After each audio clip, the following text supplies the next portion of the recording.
예, 오늘 말씀 마태복음 20장 16절 말씀입니다. 오늘 말씀 제가 읽도록 하겠습니다. 이와 같이 꼴찌들이 첫째가 되고 첫째들이 꼴찌가 될 것이다. 아멘.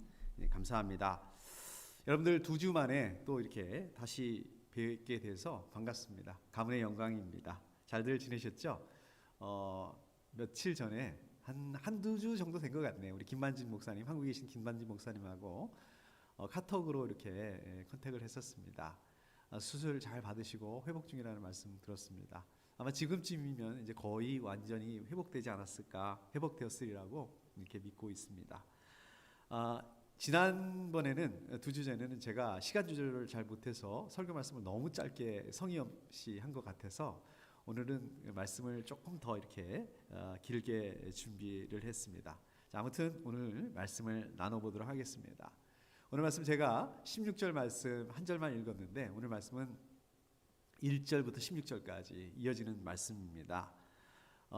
여러분들이 이미 잘 아시는 말씀이죠. 우리 포도원의 비유에 대한 말씀이고 또 시간을 절약하기 위해서 제가 이 마지막 절만 읽었습니다. 우리가 성경을 읽다 보면 조금 이해하기가 어려운 난해한 그런 말씀들이 나오기도 합니다. 오늘 말씀도 보면 아주 대표적으로 이해하기 힘든 어려운 말씀 중에 하나입니다. 물론 예수님께서 하신 말씀이니까 딴 사람이 한 것도 아니고 예수님께서 직접 하신 말씀이니까 우리가 이해하고 또 믿도록 노력해야 되겠죠.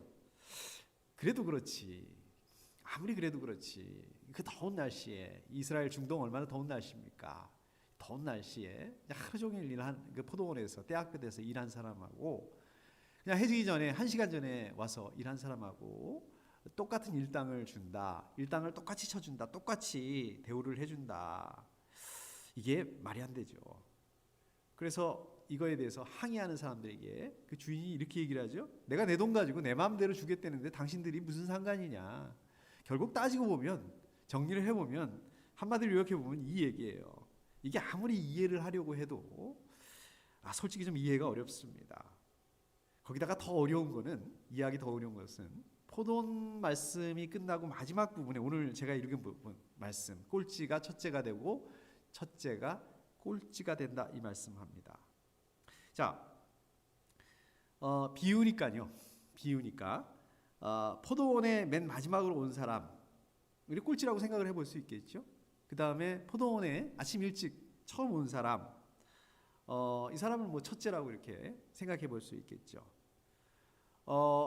우리 이 비유에서 좀 더 생각을 해보면 어떻습니까? 자, 화면을 보시면서 말씀을 나눌까요? 여러분 잘 아시다시피 이 포도원은 하나님 나라의 비유라고 이렇게 볼 수 있습니다. 자, 그렇게 되면 자연스럽게 포도원의 주인은 누가 되겠습니까? 당연히 하나님이 되시겠죠. 그러면 아까 제가 포도원에 아침 일찍 온 사람 첫째라고 이렇게 했는데 여러분 첫째는 누구라고 생각을 하십니까? 자, 우리 화면에 보시면 일찍 온 일꾼은 이 바리새파 사람들 내지는 유다 사람들, 이렇게 보면 자연스럽죠? 그리고 꼴찌, 늦게 온 사람들, 맨 늦게 온 사람들, 1시간 남기고 놓고 온 사람들, 이런 사람들은 어떤 사람들이라고 볼 수 있을까요? 우리 성경에 보면 죄인, 세리, 또 이방인들, 그러니까 아까 바리새파 사람이나 뭐 사두개파 사람들이나 유다 사람들이나 여기에 포함되지 못하는 그런 사람들이라고 이렇게 볼 수 있겠습니다. 자, 그런데 하나님께서 바리새파 사람들이나 죄인, 세리, 이방인들 똑같이 구원을 베푸신다고 하니까 이제 바리새파 사람들이 하나님께 항의를 하는 것입니다. 자, 하나님께서 그러니까 이 바리새파 사람들에게 내가 내 마음대로 죄인, 세리, 이방인들에게 구원을 베풀겠다고 하는데 니네들이 무슨 상관이냐. 자, 그런 식으로 보면 지금 이 너네가 그런 식으로 하면 지금 첫째지만 너네가 꼴찌도 될 수 있다. 죄인과 세리, 이방인 이런 사람들이 너네 자리를 차지할 수도 있다. 조심해라. 경고한다. 이렇게 되는 건가요? 지금 오늘 말씀 이렇게 이해하면 되는 건가요? 자, 그런데 오늘 말씀보다 조금 앞쪽으로 가보시면 19장 30절, 그러니까 19장의 맨 마지막 절이죠. 포도원 비유를 시작하기 전에 이런 말씀이 나옵니다. 제가 한번 읽어보겠습니다. 첫째가 된 사람들이 꼴찌가 되고 꼴찌가 되는 사람들이 첫째가 되는 경우가 많을 것이다. 어떻습니까? 오늘 말씀 마태복음 20장 16절 말씀 제가 읽었던 거하고 거의 똑같습니다. 자, 이거를 시간 순서대로 다시 한번 엮어보면 이렇게 되는 거죠. 예수님께서 제자들에게, 지금 예수님께서 제자들에게 말씀하고 있는 거거든요. 무슨 바리새파 사람들이나 사두개파 사람들에게 얘기하는 게 아니라 예수님께서 제자들에게 얘기하고 있는 것입니다. 예수님께서 제자들에게 꼴찌가 첫째가 되고 첫째가 꼴찌가 된다, 이 말씀을 하세요 먼저. 그리고 그 다음에 포도원 비유를 말씀하시고, 그리고 포도원 비유 마지막 부분에다가 끝부분에다가 결론 차원에서 다시 한번 꼴찌가 첫째가 되고 첫째가 꼴찌가 된다, 지금 이 말씀을 하셨던 것입니다. 자, 그러면 꼴찌가 첫째가 되고 첫째가 꼴찌가 된다, 이 말씀을 하시기 위해서 포도원 비유를 얘기를 하신 것이다. 그렇죠? 그러면 뭐 때문에 이 포도원 비유를 얘기를 하셨을까? 그렇잖아요. 뜬금없이 이 비유 말씀하신 게 아니죠. 그 앞에 어떤 일이 있었을까? 어떤 일이 있었길래 꼴찌가 첫째가 되고 첫째가 꼴찌가 되고 이 말씀을 하시고 또 포도원 비유를 말씀하시고, 자, 이렇게 하셨을까요? 그 앞에 어떤 일이 있었을까요? 말씀을 찾아보시면 부자 청년 얘기가 그 앞에서 나옵니다. 여러분 잘 아시죠? 어느 날 갑자기 부자 청년이 예수님을 찾아왔어요. 예수님을 따르겠다고 합니다. 근데 예수님께서 그러시죠? 부자 청년에게 네가 가진 게 많으니까 그 가진 재산을 전부 다 팔아서 가난한 사람들한테 나눠주고 그 다음에 나를 따라라, 나한테 와라. 그런데 부자 청년 입장에서 이게 너무 가혹한 거예요. 너무 감당하기가 어렵습니다. 결국 실망하고 떠나가 버리죠. 자, 그 다음에 어떤 일이 있습니까? 우리는 여기까지는 잘 기억을 하는데 그 다음에 어떤 일이 일어납니까? 베드로가 예수님한테 얘기를 하죠. 같이 한번 보실까요? 19장 27절입니다. 제가 한번 읽어보겠습니다. 보십시오. 우리는 모든 것을 버리고 선생님을 따랐습니다. 그러니 우리가 무엇을 받겠습니까? 자, 이게 무슨 말일까요? 지금 부자 청년은 예수님 말씀에 순종하지 못하고 그래서 가진 거를 포기하지 못했는데, 예수님 따르지 못했는데, 가진 거 포기하는 걸 실패했는데, 봐라 보십시오. 베드로뿐만 아니라 예수님의 제자들 자기들은 가진 거를 다 포기하고 예수님을 따르지 않았느냐. 그러면 여기에 상응하는 응당 보상을 받아야 되는 게 맞는 거 아니냐. 자기들이 보상을 받는 게 당연한 거 아니냐. 우리에게 뭘 주실 거냐. 자기들이 상으로 받을 보상이 뭐냐. 결국 이 말이죠. 예수님께서 그 사람들이, 제자들이 받을 상을 친절하게 말씀해 주세요. 예수님께서 영화롭게 되는데 영화롭게 해주겠다. 제자들이 영화롭게 되겠다. 또 100배나 보상을 받을 것이다. 영생도 받을 것이다.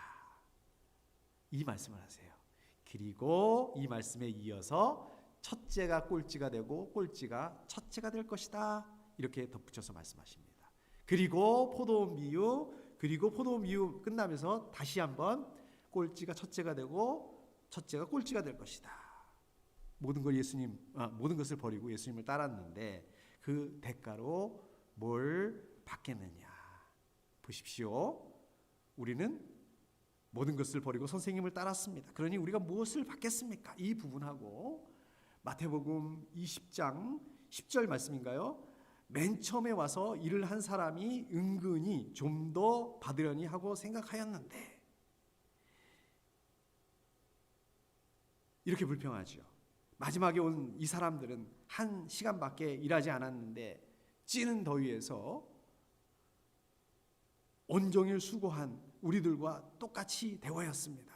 자, 그러니까 이런 맥락에서 보게 된다면 포도원 비유에서 아침 일찍 온 사람들, 이 사람들은 바리새파 사람들을 말하는 것이 아니라 오히려 예수님의 제자들이다, 이렇게 볼 수 있습니다. 먼저 가진 것을 전부 팔아서 가난한 사람들에게 나눠주고 와서 따르라고 하신 이 예수님의 말씀에 순종할 수 없어서 그거를, 예수님 따르는 것을 포기하고 떠난 이 부자 청년, 부자 젊은이, 여기에 반해서 자기들은 지금 직업, 삶, 가족들, 이걸 다 포기하고 예수님을 따랐던 제자들, 이것만 놓고 비교해 보면 어떻습니까? 이 둘이 비교가 불가능합니다. 그런데 여러분 잘 아시는 것처럼 뭐를 한 걸 가지고 의롭다, 그거 가지고 이렇게 될 수 있는 게 아니잖아요. 여러분들이 포도원 비유를 이해하기 힘든 이유, 아침 일찍 온 사람들, 그래서 하루 종일 땀을 뻘뻘 흘리면서 일한 사람들하고 또 해지기 전에 와서 1시간 일한 사람들하고 똑같은 금액을 준다, 일당을 준다, 똑같은 대우를 해준다. 이거는 언페어하다. 이거는 불공평하다. 자, 그러면 우리는 왜 이게 언페어하다고, 이거는 왜 불공평하다고 생각을 할까요? 자기 직업, 가족, 삶 다 포기하고 예수님을 따랐던 예수님의 제자들, 그리고 자기가 가진 거 포기할 수 없어가지고 예수님 따르는 거 포기했던 그 부자 젊은이하고 똑같이 본다. 이거는 언페어하다. 이거는 불공평하다. 당연히 예수님의 제자들에게 엑스트라로 뭔가를 더 주셔야 된다. 예수님의 제자들은 엑스트라로 당연히 뭔가를 더 받아야 된다. 그렇게 하는 게 공평한 거다. 저놈들이 이게 공평하다고 생각을 합니다. 저놈들이 이게 공평하다고 생각하는데 예수님께서는 그렇지 않다라고 말씀하시니까, 그러니까 이게 이해되지 않는 거예요. 그러니까 이게 난해한 부분이 되는 것입니다. 자, 그러면 저와 여러분들은 왜 포도원에 아침 일찍 온 사람들이 하고 해지기 1시간 전에 온 사람들하고 똑같은 일당을 주는 게 불공평하다? 왜 모든 것을 포기하고 예수님을 따랐던 예수님의 제자들, 그리고 가진 것을 포기할 수 없어서 예수님 따르는 걸 포기했던 그 부자 젊은이하고 똑같이 대우하는 게 부당하다, 이렇게 생각하는 걸까요? 왜 그럴까요? 그거는 바로 저 여러분들이 포도원에 아침 일찍 온 사람들, 모든 것을 포기하고 대가를 지불하고 예수님을 따르는 그 예수님의 제자들이라고 생각하기 때문에 그렇습니다. 그렇잖아요. 반대로 해지기 1시간 전에 온 사람들 입장에서 생각해 보십시오. 1시간밖에 일 안 했는데 하루 일당을 다 받았다. 이건 뭐예요? 이거 횡재했네. 더 정확하게 말한다면 뭡니까? 이거는 은혜예요. 이것은 하나님의 은혜입니다. 그런데 그 사람들의 입장이 아니라 아침에 일찍 온 사람들의 입장에서 놓고 보게 된다면 하나님의 은혜가 보이지 않습니다. 그냥 언페어하고 불공평하고 이거밖에 보이지 않습니다. 그런 마음만 든다는 거예요. 여러분들 하나님의 나라에 들어가는 거, 여러분들이 뭔가 잘해서 우리가 뭔가를 포기해서 아니라 하나님 나라에 들어가는 게 그 자체가 하나님의 은혜 때문이다. 그 자체가 하나님의 은혜라는 것을 기억해야 됩니다. 자, 그렇지만은 이거를 잃어버리기 때문에, 우리가 이 마음을 잃어버렸기 때문에 언페어하다, 불공평하다 이렇게 생각하는 것입니다. 포도원의 비유 말씀처럼 실제로 이스라엘의 9월 말은 포도 수확철이라고 합니다. 요즘하고 좀 요즘 때죠, 그렇죠? 지금 10월 초이기는 하지만 거의 비슷한 때입니다. 그런데요, 이스라엘은 여기하고 좀 다르게 이 9월 말이 지나고 나면 바로 우기, 그러니까 우리로 말하면 한국으로 말하면 장마와 같은 아마 시즌이 이렇게 이어진다고 합니다. 그래서 서둘러서 그 9월 말에 포도를 수확하지 않으면 포도가 비를 너무 많이 맞아가지고 그대로 썩어버린다고 합니다. 포도 수확을 할 수가 없게 된다고 합니다. 그래서 9월 말 이때가 가장 일손이 부족한 때라고 합니다. 포도원 주인들은 그냥 일꾼들 찾아다니는 게, 하루 종일 일꾼들 찾아다니고 일꾼들 찾아다니는 게 그게 포도원 주인의 일이라고 합니다. 자, 그러다 보니까 실제로 우리 포도원 비유 말씀처럼 1시간만 일을 하는 그런 경우도 있었다고 합니다. 다음은 얼마라도 포도를 수확해야겠다. 그러한 그 포도원 주인의 그런 마음, 일꾼들이 없어서 포도를 수확하지 못하고 있는 그것을 보면서 참 안타까워하는 그런 그 마음이었을 것 같습니다. 우리 포도원 주인의 마음이. 근데 요즘에도 보시면 어떻습니까? 한쪽에서는 막 그냥 일할 사람이 없어서 쩔쩔매는데 또 한쪽에서는 일거리가 없어가지고 일을 못해서 그런 분들이 많잖아요. 예수님 당시에 그 이스라엘 지역은 어땠을까요? 로마 식민지였죠. 식민지 중에서도 변방에 불과했습니다. 그러다 보니까 어떻습니까? 경제적으로 아주 경제 상황이 좋지 못한, 경제적으로 피폐했던, 또 그러다 보니까 일자리가 많지 않았던, 일자리를 찾지 못한 사람들, 실업자들이죠. 실업자들이 굉장히 많은 그런 상황들이었다고 합니다. 실제로 우리 포도원 비유에서도 이것을 반영해서 얘기하고 있지 않습니까? 3절에 보면 사람들이 장터에 빈둥거리며 서 있었다. 그러니까 사람들이 일을 하고 싶어서 일자리를 찾고 있었지만 일자리가 없어서 일을 못하고 있는 그런 상황. 그리고 또 실제로 이 사람들이 이렇게 얘기를 하죠. 비유해서 아무도 우리에게 일을 시켜주지 않아서 이러고 있습니다. 이렇게 얘기를 합니다. 다시 말씀드리자면 포도원에 아침 일찍부터 와서 하루 종일 일한 사람들, 이 사람들도 어떻습니까? 사실은 자기들이 잘나서 그런 게 아니라는 거예요. 뭐 준비가 잘 돼서 준비된 일꾼이라서 무슨 자격을 완벽하게 갖추고 있어서 그게 아니라 사실은 이 사람들도 포도원 주인이 일이 없어서 일할 수 없는 그런 상황이었지만 포도원 주인이 놀고 있는 사람 불러주셨기 때문에 포도원에서 일할 수 있었다, 이 말씀입니다. 예수님의 제자들을 보면 어떨까요? 예수님의 제자들이 너무 잘나가지고 막 예수님의 제자들이 막 제자 훈련 받고 신학교에서 공부하고 뭐 준비된 그 제자들 이런 게 아니라 전혀 자격 없는 사람들인데 그냥 예수님께서 불러주신 거예요. 예수님께서 일방적으로 불러주신 거예요. 예수님께서 불러주시지 않으셨다면 그 자리에 있을 수 없었던 그런 사람들입니다. 저 여러분들은 어떨까요? 저 여러분들도 잘나서 우리가 막 준비돼서 이 세상 사람들하고는 다르게 막 거룩하게 살고 하나님의 자녀답게 예수님의 제자답게 하나님을 믿는 자격을 갖췄고 우리가 믿을 자격을 갖췄고 믿음의 자격이 되기 때문에 하나님께서 믿게 하시고 구원하시고 그리스도인이 되게 하시고 아니라는 것입니다. 에베소 2장 4절 말씀을 보면 이렇게 말씀하고 있습니다. 제가 한번 읽어볼까요? 하나님은 자비가 넘치는 분이셔서 우리를 사랑하신 그 크신 사랑으로 말미암아 5절 범죄로 죽은 우리를 그리스도와 함께 살려주셨습니다. 여러분은 은혜로 구원을 얻었습니다. 이렇게 말씀하고 있습니다. 또 8절 한번 보실까요? 2장 8절 여러분은 믿음을 통하여 은혜로 구원을 얻었습니다.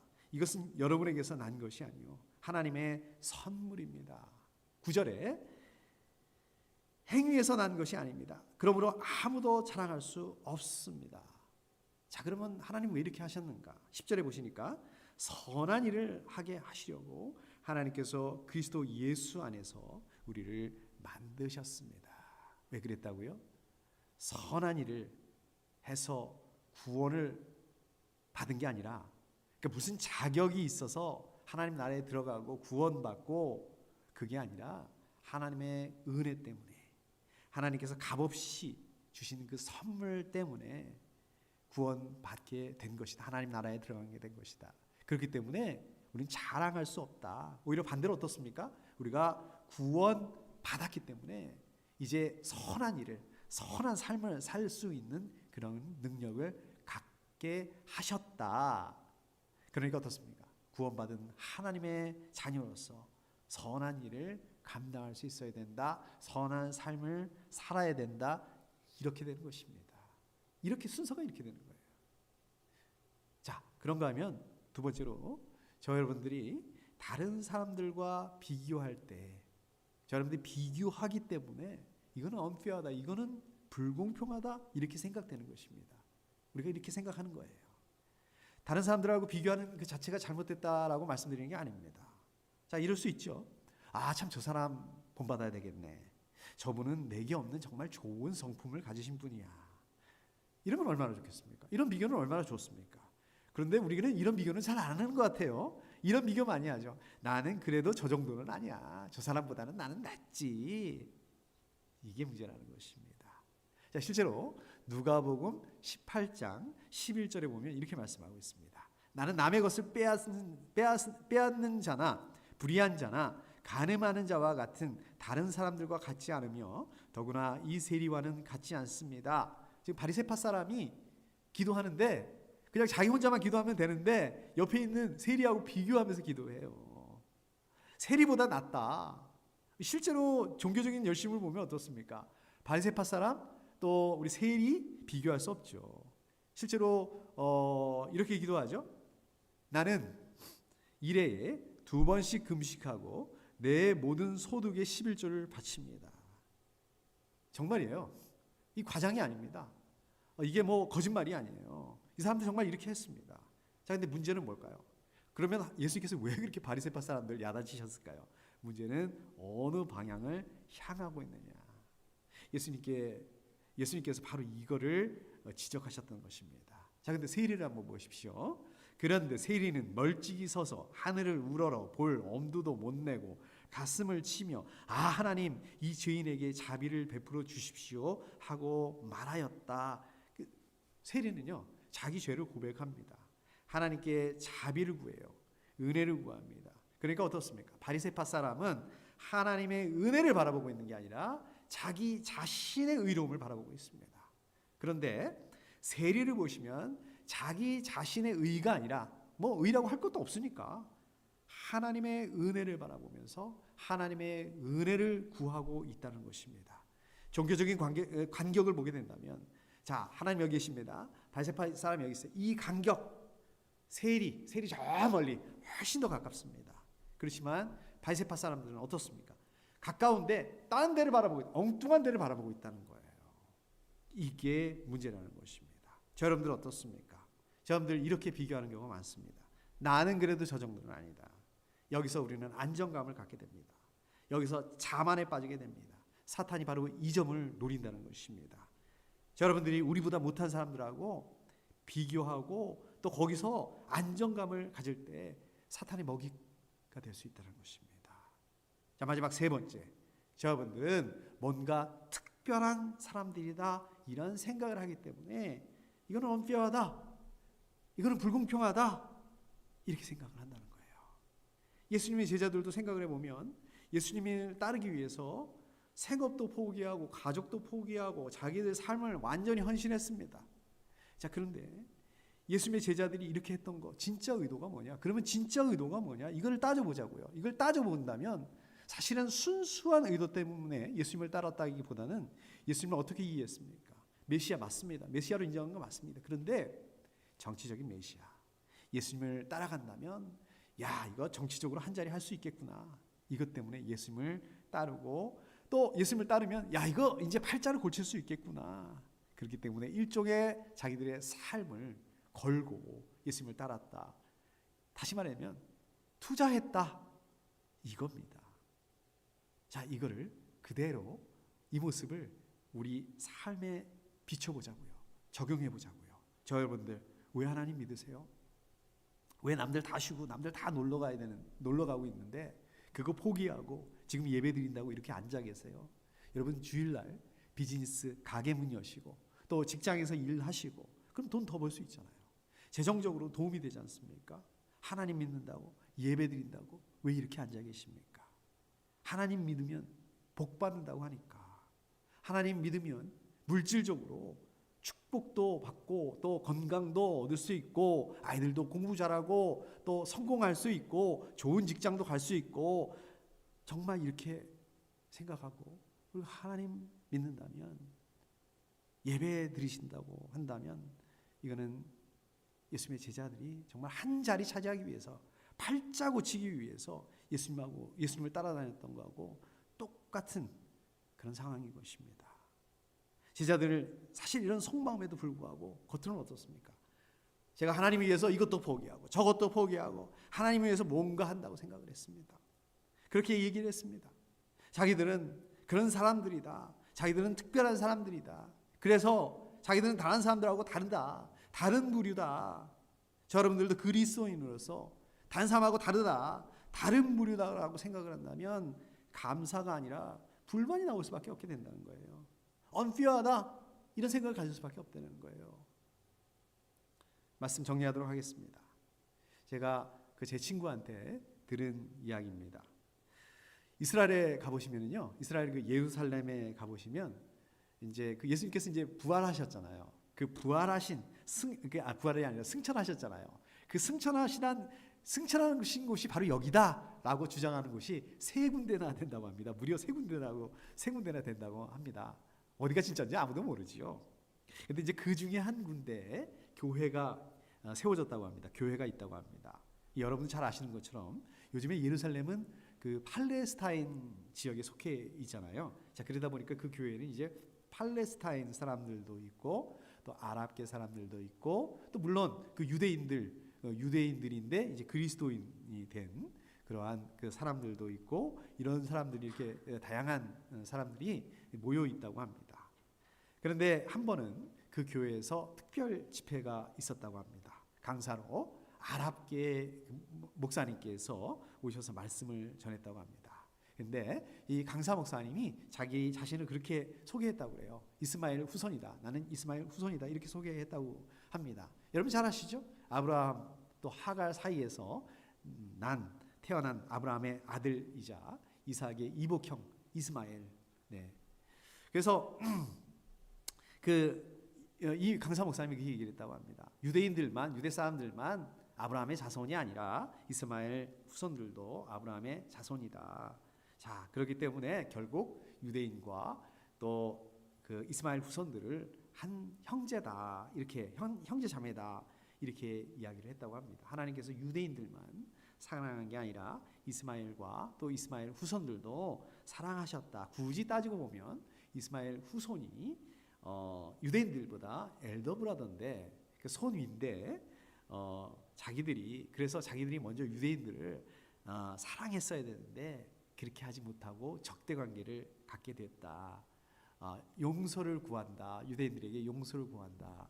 이렇게 이야기를 했다고 합니다. 자, 그때 어떤 유대인 할머니가 자리에서 일어나서 자기들 유대인들이 팔레스타인 사람들에게 함부로 하고 사랑하지 못하고 잘못을 저지른 것에 대해서 용서를 구하고 용서해 달라고 이렇게 얘기를 했다고 합니다.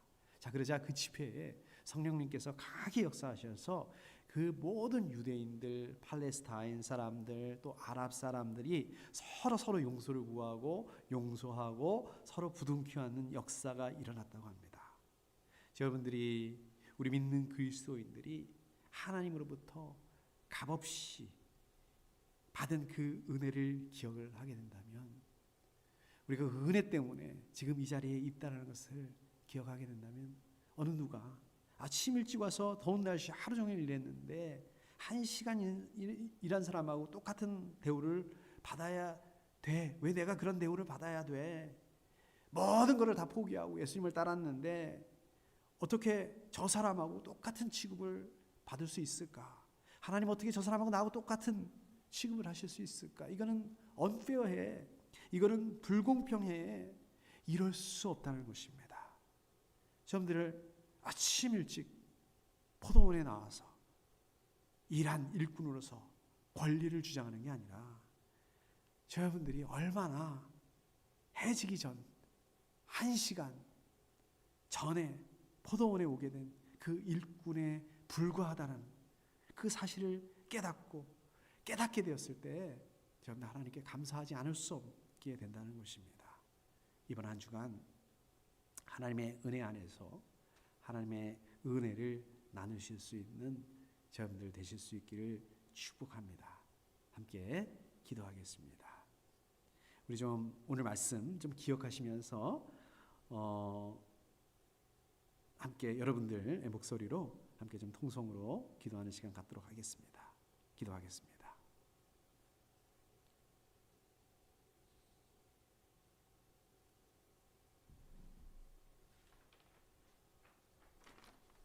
하나님 아버지 감사합니다. 아버지 오늘 또 포도원의 비유를 통해서 하나님의 은혜를 아버지 돌아보았습니다. 하나님 아버지 그렇습니다. 우리는 늘 포도원에 아침 일찍 온 일꾼으로서 정말 그 1시간 전에 온 그 사람들을 바라보면서 이거는 unfair하다, 이거는 불공평하다라고 생각한 경우가 많았습니다.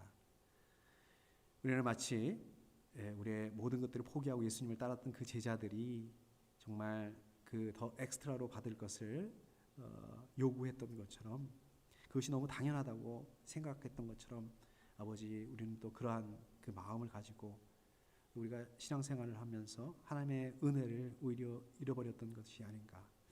아버지 오늘 말씀을 통해서 기억하게 됩니다. 하나님 아버지 그러나 우리 역시 아무 자격이 없고 정말 우리 역시 우리가 사실은 그 부자 젊은이와 같고 우리가 사실은 그 포도원 해지기 전에 1시간 전에 정말 은혜로 서 있게 된 정말 그러한 존재라는 것을 아버지 정말 기억하게 하시고 아버지 그 하나님의 은혜가 얼마나 크신지 정말 기억하게 하시고 감사함으로 이번 한 주간 또 감당할 수 있는 귀한 우리 뱃돈울지 한인 침례교회 우리 가족들 될 수 있도록 지금 축복하여 주시옵소서. 아버지 감사드립니다. 예수님의 이름으로 기도드리옵나이다. 아멘.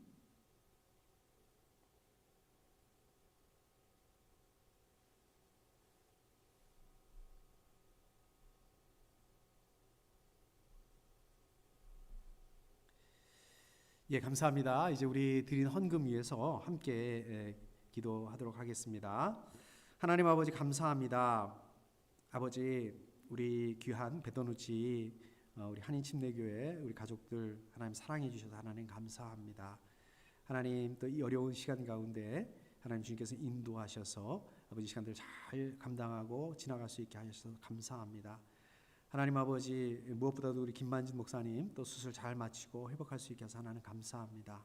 바라기는 속히 또 우리 목사님 또 우리 이 사랑하는 베로누지 한인 침례교회로 또 돌아오셔서 또 기쁨으로 또 우리 가족들 성도님들 섬기며 또 함께 또 신앙생활할 수 있는 그러한 시간들 될 수 있도록 좀 더하여 주시옵소서. 하나님 아버지 이 시간에 또 드리는 헌금 위해서 기도합니다. 하나님 우리 베도누치 한인 침례교회 가족들이 드린 헌금 주님께서 기뻐 받아주시고 축복하여 주시옵소서. 하나님 이 헌금은 이 재정은 우리 베도누치 한인 침례교회 가족들의 정말 하나님을 향한 사랑이고 또 믿음이고 또 하나님을 향한 기쁨으로 드렸습니다. 하나님 축복하셔서 아버지 정말 주님의 그 은혜로 갚아주시고 아버지 주님의 그 모든 것으로 주님 더하여 주시옵소서. 하나님 필요가 있는 재정적인 필요와 또 다른 그 필요가 있는 우리 성도님들 주님 기억하여 주셔서 속히 응답하여 주시옵소서. 하나님의 때에 하나님의 방법으로 정확하게 또 인도하여 주시옵소서. 하나님 아버지 또 그래서 이 재정이 사용되는 곳마다 하나님의 이름이 높여지고 또 하나님의 나라가 드러날 수 있도록 주님 축복하여 주시옵소서. 하나님 아버지 하나님의 말씀은 우리 발의 등불이라고 하셨습니다. 아버지 정말 한 걸음 앞이 안 보이는 이 세상을 살아갈 때 하나님의 말씀이 우리 성도님들의 등불이 되게 하여 주시옵소서. 아버지 특별히 예수님의 피값으로 세움받은 이 베도누치 한인 침례교회를 주님 사랑하셔서 아버지 이 교회를 세우시고 나아가게 하셨는데 하나님 주님 주신 그 사명을 또 잘 감당할 수 있는 그러한 우리 교회 될 수 있도록 주님 더하여 주시옵소서. 이제는 우리 주님 예수 그리스도의 은혜와 하나님 아버지의 사랑하심과 하나님의 인도하심이 오늘 예배를 함께 드린 우리 베로누치 한인 침례교회 가족들 위에 이제로부터 영원토록 함께 하시기를 간절히 축원하옵나이다. 아멘.